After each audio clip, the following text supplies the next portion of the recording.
Jeremias capítulo 1, do verso 4 até o verso 10.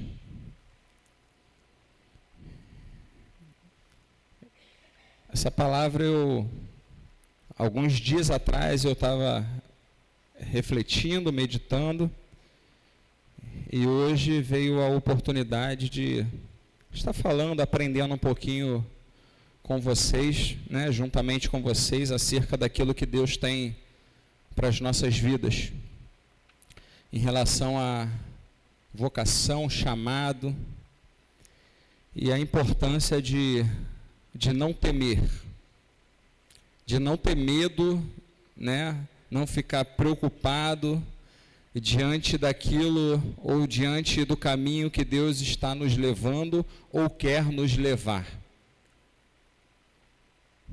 A gente até teme, mas a palavra do Senhor nos garante que Ele está conosco. E quando Deus está conosco, quando Deus toma a frente, não tem como dar errado. O propósito se cumpre, a palavra se concretiza. Aquilo que a gente se dispõe a fazer, Deus, com a sua misericórdia, nos permite realizar, porque Ele está conosco. Agora, quando Deus não está no barco, nem adianta seguir. Quando Deus não confirma, quando Deus fala para não fazer, não ir adiante, o que precisamos fazer? Obedecer, né? Porque senão colheremos do fruto da desobediência. E falando em desobediência, o contexto aqui que a gente vai refletir nessa noite é um contexto de desobediência. Um contexto onde o povo que foi chamado por Deus para ser luz, para ser bênção, tinha se desviado do caminho, tinha se desviado da fé. Grande parte do povo estava voltado para a idolatria, copiando os deuses inimigos, pagãos. A imoralidade, a frieza, o desvio. Eles não estavam mais buscando ao Senhor como foram chamados, conforme no início, no plano original. Mas Deus, Ele tem seus meios e Ele vai em busca daquele a qual Ele chamou. Tenha certeza disso. Se Deus tem um chamado, se Deus chamou, Deus convocou, Deus trouxe para perto dEle, Ele não abre mão de você, Ele não abre mão da sua vida, da sua família. Deus tem um propósito, Deus tem uma promessa para a tua casa. Continue crendo, fazendo o que deve ser feito, orando, buscando a Deus, confiando que no tempo do Senhor Ele vai trazer para o meio do arraial. Ele vai fazer conforme a vontade dEle. A palavra do Senhor no verso 4 do capítulo 1 de Jeremias diz assim: A mim me veio, pois, a palavra do Senhor, dizendo: Antes que eu te formasse no ventre da sua mãe, eu te conheci, e antes que saísse da madre, te consagrei, e te constituí profeta às nações. Então lhe disse eu: Ah, Senhor Deus, eis que não sei falar, porque não passo de uma criança. Mas o Senhor me disse: Não digas não passo de uma criança, porque a todos quem eu te enviar irás, e tudo quanto eu te mandar falar, falarás. Não temas diante deles, porque eu sou contigo para te livrar, diz o Senhor. Depois estendeu ao Senhor a mão, tocou-me na boca, e o Senhor me disse: Eis que ponho na tua boca as minhas palavras. Olha que hoje te constituo sobre as nações e sobre os reinos, para arrancares, derribares, destruíres e arruinares, e também edificares e plantares. Senhor, te agradecemos mais uma vez em oração, com nosso coração grato a Ti, coração crendo, confiando no Senhor, que o Senhor está no controle de tudo e de toda a nossa vida. Pai, eu agradeço a Ti pela Tua igreja, aqui em Jardim Meriti, essa casa de oração tão abençoada, que a Tua boa mão esteja sobre nós, que os Teus olhos estejam abertos sobre nós nessa noite, e as Tuas mãos, Senhor, estejam estendidas para abençoar as nossas vidas aqui. Eu te peço, seja comigo, me ajuda na ministração da Tua palavra. Eu não tenho uma palavra, mas o Senhor tem uma palavra para a Tua igreja nessa noite. Eu não sou, Senhor, mas Tu és, Senhor, para a Tua igreja nessa noite. Eu não posso, mas Tu podes, Senhor, todas as coisas para a Tua igreja nessa noite. O Senhor és, o Senhor pode todas as coisas, ó Deus. Muito obrigado, Senhor. Fala conosco mais uma vez nessa noite, em nome de Jesus. Deus, Ele já falou por intermédio das orações, dos louvores, aqueles que entram na casa de oração ligados, com o coração abertos, eles já recebem do Senhor desde a hora que chega. Antes da oração inicial, eu tenho certeza que já tem irmão recebendo do Senhor aqui neste local. E enquanto a gente ora, enquanto a gente abre os nossos lábios, e levanta as nossas mãos para adorar ao Senhor, Deus está recebendo o nosso louvor, ouvindo as nossas orações, mas Deus também não está calado, Deus também está se movimentando. A palavra do Senhor diz que Ele dará ordem aos seus anjos em nosso favor, a nosso respeito. E baseado nessa palavra, eu não tenho dúvidas de falar para você hoje, dúvidas de errar, que Deus está agindo na tua vida. Enquanto você busca, enquanto você age, toma alguma atitude de adoração, de oração, de jejum, enquanto você está na busca, pelejando as tuas pelejas, Deus está agindo em teu favor. Ainda que pareça que Deus está em silêncio, quieto, não está ouvindo, mas Deus está ouvindo você. E eu queria te convidar nessa noite a falar com o Senhor. Fala, Senhor, fala ao meu coração hoje.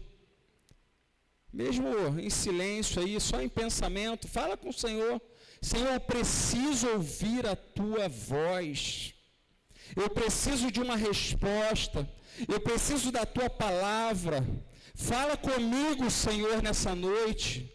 Não saia daqui sem aquilo que você veio buscar. Não saia daqui sem a resposta de Deus na tua vida hoje. Não saia daqui hoje sem a sua resposta. Fala com Deus, Senhor, me responde. Senhor, abre os meus ouvidos. Me faça entender a tua vontade para a minha vida. E você vai ter resposta do Senhor nessa noite. Eu estou aqui debaixo de uma palavra profética. Uma palavra que pode mudar vidas. Mudou a vida de Jeremias. Mudou a trajetória desse jovem. A gente,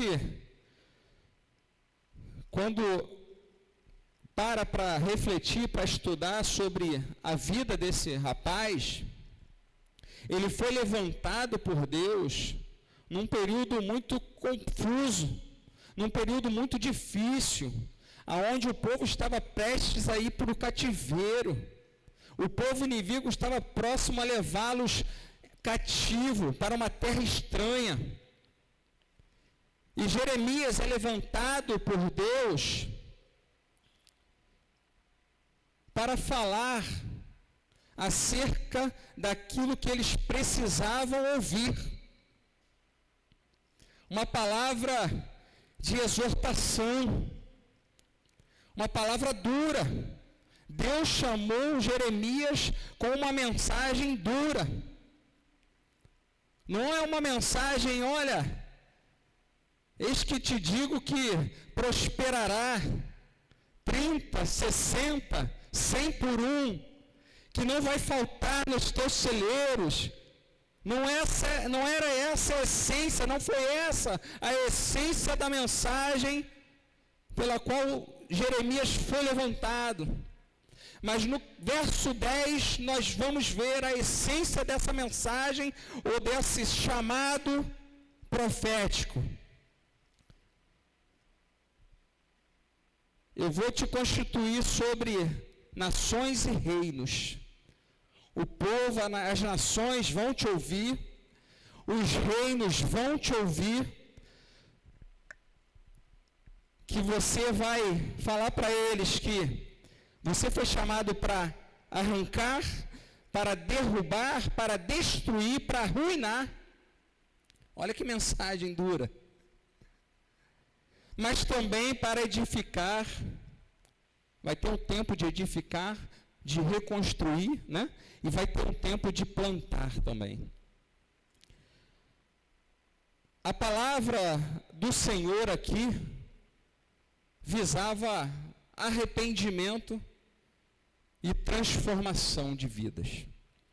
Deus chama Jeremias, Deus convoca, Deus vem até Jeremias, fala com ele, com o intuito dele anunciar a palavra, anunciar a profecia para a transformação da vida daqueles que moravam naquela terra. A palavra do Senhor visa arrependimento e transformação. Quando a gente fala em palavra profética ou profecia, entenda uma coisa, a profecia ela tem 3 fases, ou 3 etapas, vamos dizer assim. Quem sabe aí quais são as etapas da profecia? Ou as 3 fases da profecia? Quem pode falar aí? Mestre Alex. Vamos, arrisca aí. Os jovens, estudiosos da palavra, que não faltam a EBD. Hã? Sabe, ela sabe. Fala. Alguém se arrisca aí? A profecia, a palavra profética, ela exorta, ela edifica e ela consola. Exortação, edificação e consolo. 1 Coríntios 14, verso 3. Vou pedir ajuda aí, se puder pôr na tela, para você acompanhar aí. 1 Coríntios, capítulo 14, verso 3. Aí está bem claro as 3 fases da palavra profética. Mas o que profetiza fala para as pessoas, edificando, exortando e consolando. Preste atenção comigo. É muito comum hoje nós nos depararmos com a palavra ali, né, mensagens com cunho apenas de prosperidade. Ou um cunho também, né, aquele teor meio que, palavra meio que vem trazer pavor, né? Aquela pessoa que vem e vai profetizar, olha, eis que te digo, se não fizer isso, vai para o leito de morte. Ou eis que te digo que vejo uma sepultura aberta. Existe gente assim, irmãos. Infelizmente, que está propagando aí o pavor no meio do arraial do povo de Deus. Mas aprenda isso nessa noite. Grava isso. A palavra profética, ela exorta, mas ela tem que edificar e tem que consolar a nossa vida. A palavra, quando vem do Senhor, quando vem do céu para nosso coração, ela edifica, ela exorta, edifica e ela consola. Você pode até ouvir: eis que te digo que se você não fizer isso, vai acontecer isso, mas se fizer isso, você vai ser uma bênção, você vai... Ela exortou, ela alertou, né? Ela corrigiu, né? o caráter corretivo, mas ela promoveu também a edificação e o consolo. Então nós vamos ver, exortação. O que é exortação? Por que da exortação? Porque incentiva a obediência.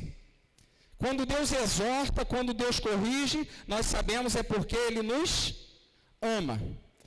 A palavra de Deus diz que Ele disciplina, Ele corrige, porque Ele ama, Ele cuida. O pai ou a mãe que ama seu filho, Ele corrige. Correto, Daiane? Não? Sim ou não? Sim ou não, Gustavo? Nem balança a cabeça assim, né? Mas é.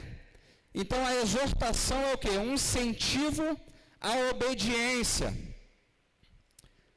motivando a vivermos de acordo com a vontade do Senhor. Então, quando Deus nos exorta, quando recebemos uma palavra vinda dos céus de exortação, é para nos incentivarmos a obediência, a andarmos no caminho que o Senhor tem para as nossas vidas. Segundo ponto, edifica. A palavra exorta, ela edifica também. Ela constrói fé. Ela edifica a nossa fé. Ela fortalece o nosso caráter, fortalece a nossa essência, quem nós somos. E traz um conhecimento que é espiritual. Edificar é isso, é conhecimento, é crescer, é ser fortalecido, é ser estabelecido na fé. Edificação vai produzir fé na nossa vida. Mas se a palavra ou o profeta trouxer uma palavra que vem trazer medo para você, não vem de Deus. Aprenda isso. Aprenda a discernir o que é de Deus e o que não é. Se tem dúvida, se recebeu uma palavra que não está, vai para a palavra, vai orar, vai buscar a Deus, e Deus vai falar contigo. Porque a palavra profética, ela exorta, ela edifica e ela consola. O consolo, por que consola? Porque traz conforto para a nossa alma. Você já ouviu alguém falar assim: pô, o sinal que eu tenho quando eu busco a Deus e recebo uma resposta, quando algo é de Deus, é a paz. Não é assim que a gente fala? E realmente é. Por quê? Isso é conforto de Deus, é o consolo, o sinal do consolo do Senhor, quando a palavra que está consolando a nossa vida, é a paz. É a paz. Traz conforto. A palavra também, ela traz cura, ela traz esperança. Consolo é isso, é um Deus que cura, é um Deus que traz esperança. É ter paz no meio de um momento turbulento. A palavra do Senhor, ela traz esse consolo para a gente. Né? Quando a gente, às vezes, está visitando alguém ou abraça alguém que perdeu um ente querido, o que a gente fala? Deus o console. Né? Deus traga conforto para a tua alma, e Deus realmente traz esse conforto através da sua palavra. Então a palavra profética, a palavra do Senhor, ela exorta, edifica e consola. O povo estava caminhando longe do Senhor, corrompidos pelo pecado, a idolatria, a imoralidade, a frieza. Os costumes pagãos estavam no meio do povo, e o povo não se voltava mais em adoração, a buscar o Senhor. Aí o Senhor levanta um jovem chamado Jeremias. E diz o verso 4: a mim me veio, pois, a palavra do Senhor, dizendo: antes que eu te formasse no ventre materno, eu te conheci. Antes que saísse da madre, te consagrei e te constituí profeta às nações. Isso trouxe um certo medo para Jeremias. Essa palavra do Senhor, esse convite, né? Me fugiu a palavra, mas essa formalidade não, mas esse chamado ali naquele momento trouxe um medo, um receio, uma sensação de eu não vou conseguir. Aí ele diz, então disse eu, Senhor, Deus, eis que não sei falar, porque não passo de uma criança. Criança aqui, no original, não é uma criança normal, uma criança, ser criança. Jeremias não era criança. Segundo, né, a história, segundo o texto, Jeremias já era um jovem de 24 anos aproximadamente. Mas para o ministério profético, Jeremias talvez não estivesse pronto, achava ele. Para você entender, isso é muito cultural. Nós vamos ver Jesus, ele começou a exercer o ministério, depois disso, logo pode ser batizado. Com quantos anos? 30. Então era muito comum entre o povo hebreu, os judeus, exercer o ministério após o quê? Os 30 anos. Os 30 anos entendia-se que ele poderia lá realizar o seu ministério, exercer o seu ministério com louvor. Mas antes disso, talvez o jovem não se sentia preparado. E Jeremias fala, Senhor, eu não sei falar, mas é como se fosse, eu não estou pronto. Aí eu trago para os nossos dias, quantas vezes Deus nos dá oportunidade, quantas vezes Deus nos permite estar em algumas situações que é para a gente abrir esse bocão nosso, cheio de dente bonito, né? Esse sorriso lindo, e falar do amor de Jesus, liberar uma palavra profética para alguém, e a gente retrai, a gente fica ali receoso do que ele vai pensar, poxa, se eu falar, como é que ele vai interpretar isso? E é uma oportunidade de sermos o quê? Bênção nas mãos de Deus, instrumentos na mão do Senhor, falar e não nos calarmos. Mas aí a gente às vezes fica com vergonha, ou fica na dúvida, será que foi Deus que falou no meu coração? Será que é Deus que está me motivando para falar para essa pessoa? É Deus, irmãos, é Deus. A palavra não volta vazia, e a palavra de Deus nunca é demais, nunca é demais. Quando você sentir no coração, quando você tiver uma oportunidade, quando estiver com alguém, e Deus tocar no teu coração, abre essa tua boca e fala. Seja um profeta para a vida dessa pessoa, seja uma profetisa para a vida dessa pessoa. Eu quando mais jovem, né, gostado, né? Quando jovem, vamos dizer assim, na idade ali do meu filho, 15 para 16 anos, eu não conseguia falar em público. Não conseguia. Ficava nervoso. Apresentação de trabalho na escola, eu era aquele que ficava atrás do maior lá. Esperando para ninguém me perguntar nada, torcendo, né, para ninguém me perguntar, porque eu tinha maior temor. Hoje eu tenho, mas é diferente.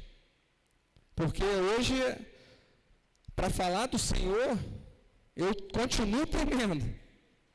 Não é fácil estar aqui, não.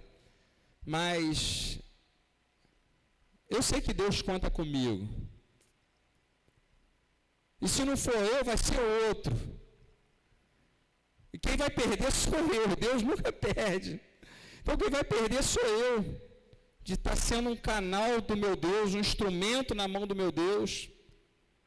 Então, quando você se esconde, Deus levanta outra pessoa.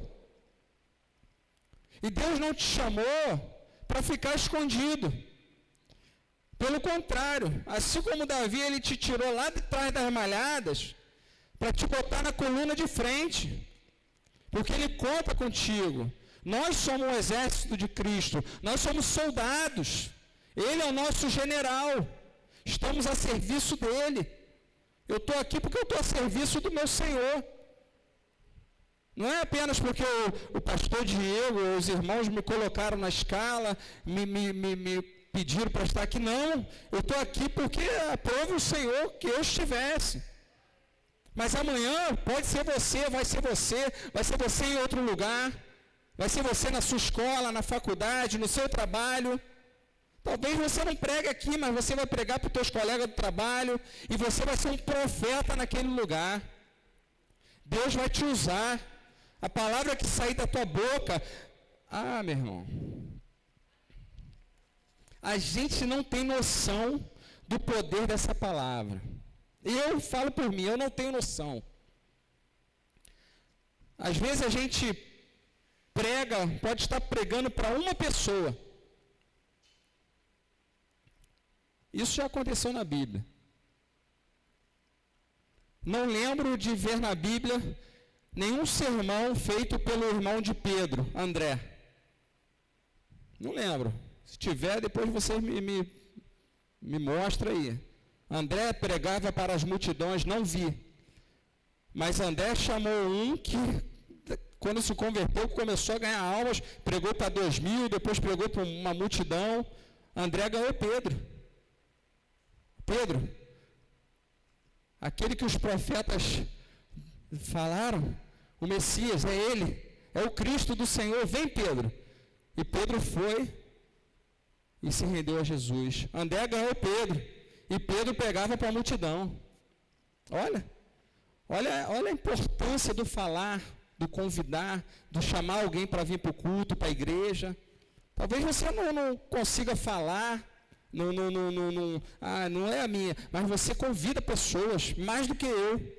E você vai ganhando almas assim, trazendo para a casa de Deus, a pessoa vai ouvindo a palavra, vai entendendo e se converte. E aí, essa pessoa, ela pode ganhar muitas vidas. E você foi o instrumento de Deus para a vida dela. Às vezes uma palavra que você libera, você ministra para alguém a palavra, você aconselha alguém, talvez nunca mais você veja essa pessoa, mas a palavra do Senhor não volta vazia. Talvez você nem veja o fruto da palavra que você pregou, mas eu tenho certeza, ela é poderosa para fazer infinitamente mais do que pedimos ou pensamos. O poder da palavra de Deus é tremendo, irmãos.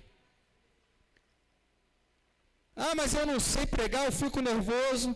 Sabe sim. Sabe sim. Eu lembro que, mas eu não decoro nada, não consigo gravar nenhum versículo. Jesus chorou. Você não sabe esse versículo? Jesus chorou. Aí, já gravou um versículo. Né? A Isabel está rindo porque numa igreja que a gente ia, muito tempo atrás, às terças-feiras, se eu não me engano, o pastor chamava as crianças.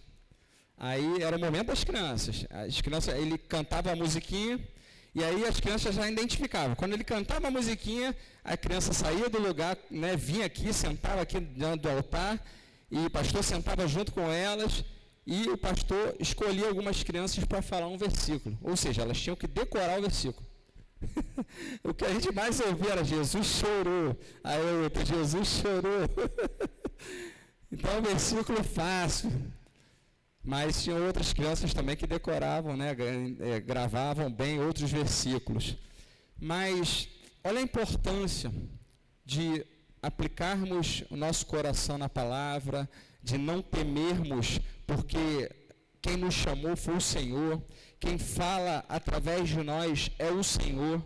Olha o que Deus fala para Jeremias diante daquele desafio do chamado, porque era um desafio. Ser profeta Irmãos, olha, ser profeta numa região de paz é fácil, mas ser profeta numa região de conflito, onde você tem pessoas que estão perseguindo outras, que não aceitam a palavra de Deus, é difícil, deve ser difícil, porque eu também nunca tive essa experiência não, mas deve ser difícil.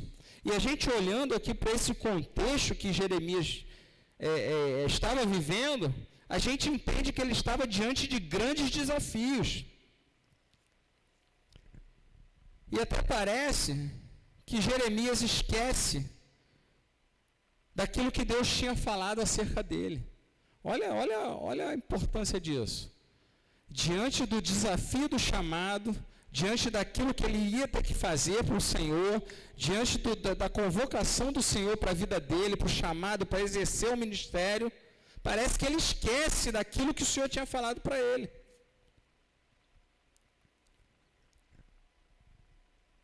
Mas o Senhor me disse, verso 7, não digas não passo de uma criança, porque a todos quem eu te enviar, irás, e tudo quanto eu te mandar falar, falarás.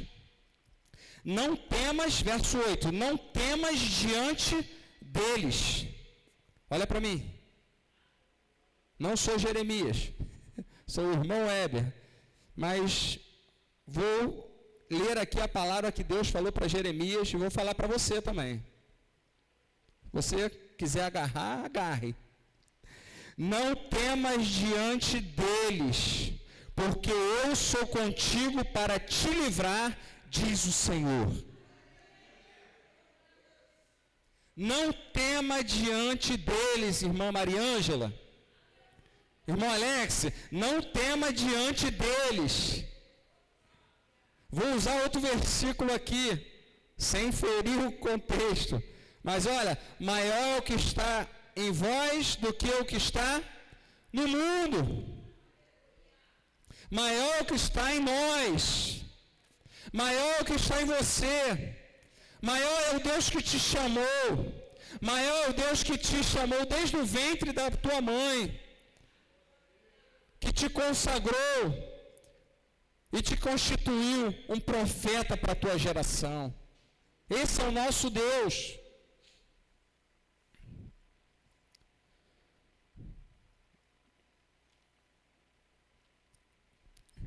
No verso 5, Deus fala que antes que Jeremias fosse formado, olha a grandeza do nosso Deus. Nossa mente não consegue, a razão não consegue descrever ou compreender o tamanho do nosso Deus. Não se explica, né? Então louvor, não se explica Deus. Deus é inexplicável.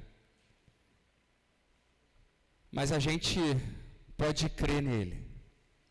E pela fé, a gente glorifica o nome do Senhor. Porque a gente entende que não haverá impossíveis para Deus. Não existe nada impossível para Deus. Vou repetir, não existe causa impossível para o nosso Deus. O impossível para os homens é possível para Deus. Aquilo que o médico estuda, ele fala, ele receita, ele prescreve e ele conclui o diagnóstico. Olha, é impossível, não tem mais jeito. Mas aí é onde Deus entra. Espera aí. Ele está falando daquilo que ele entende, que ele estudou. Mas o nosso Deus, ele vai além daquilo que nós entendemos ou estudamos. Porque Deus é inexplicável. Deus é soberano. Deus é poderoso. Nós precisamos crer. O médico falou que não tem jeito. Mas a última palavra quem dá sobre as nossas vidas é o céu. É Deus. Ainda que pareça o fim, se Deus não falou que é o fim, eu vou continuar crendo. Amém? Você está entendendo? Você está entendendo? Ainda que pareça ser o fim, não queira tu colocar um ponto final nessa história. Deus pode fazer. Deus é quem dá a última palavra. Jeremias fica com medo. Não vou conseguir falar. Eu sou uma criança. Ainda não tenho experiência, não tenho bagagem. Meu Deus. Aí ele fala, antes que eu te formasse, no ventre da tua mãe, eu te conheci. Salmo 139, minha jovem, por favor, verso 16. Salmo 130, quando eu falo jovem é porque eu esqueci o nome, tá? O jovem, é que eu não lembro. Samuel lembro. Helena, jovem, não lembro o nome. Quando eu falar o jovem, é que eu esqueci o nome. Sou ruim de gravar a beça. Salmo 139, 16. Os teus olhos viram a minha substância ainda informe, e no teu livro foram escritos todos os meus dias, cada um deles escrito e determinado, quando nenhum deles ainda existia. Aleluia. Ou seja, Deus está falando para Jeremias. Jeremias, antes de você ter forma, quando você ainda era uma sementinha no ventre da tua mãe, eu te conheci. Olha isso, coisa linda. E aí ele fala, olha, eu não apenas te conheci, não apenas te formei, mas eu te consagrei. Consagrei e não apenas consagrei, mas eu te constituí. Consagrar, ser separado para Deus. Consagrei, Jeremias, eu te consagrei. Eu te separei para mim. Eu te consagrei, Gustavo. É Deus falando, eu te separei para mim, Gustavo. Eu te consagrei, Helena, para ministrar no meu altar, para ser bênção para essa geração. Dos teus lábios tem saído o perfeito louvor, e a igreja tem sido abençoada, Helena. Eu te separei para mim, Helena. É o que o Senhor fala. Consagrar é isso, separar para Ele. E olha, Ele não abre mão de você.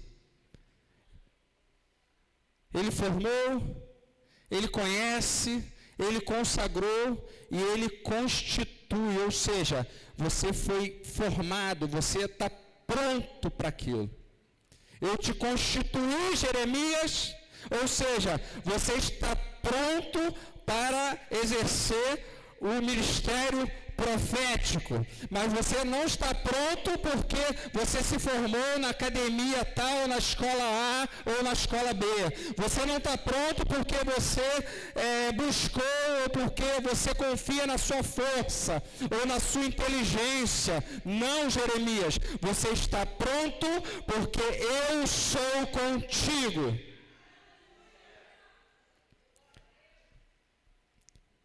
Você está pronto, Jeremias, porque no verso 9 diz assim: depois estendeu o Senhor a mão e tocou-me na boca, e o Senhor me disse: eis que ponho na tua boca as minhas palavras. Ou seja, não é você, Jeremias, sou eu em você. Sou eu através da sua vida. E é assim que Deus realiza a sua obra. Nós nos colocamos à disposição dEle, nós limpamos a ferramenta, e Deus vai lá e usa a ferramenta.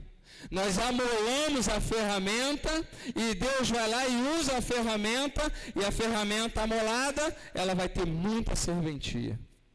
Você já viu um serrote ou um facão cego? Uma faca cega, as irmãs aí, né, na cozinha para cortar uma carne, que luta. Faca cega, ela vai e volta, tu amassa o bife lá, a carne, mas não corta. Aí tu pega outra faquinha de serra, né, às vezes para terminar. Mas uma faca é incrível. A faca da casa às vezes é cega. Agora vai lá no açougue lá. O cara faz assim, ó, corta, né? Aí eu levo para minha casa 2 semanas está cega. Por quê? Porque ele sabe manusear, ele sabe amolar, né? Então assim, a nossa vida também, nós somos um instrumento, uma ferramenta nas mãos do nosso Senhor. Se estivermos cegos, né? Não vamos ser úteis, mas quando a gente está afiado, quando Deus está nos amolando, quando estamos na mão dEle, nós vamos ser uma ferramenta para a glória de Deus. É a mesma coisa colocar um teclado diante da minha mão ali, não vai sair nada, porque eu não sei manusear um teclado, eu não sei tocar um instrumento, se botar um violão aqui, não vai sair nada.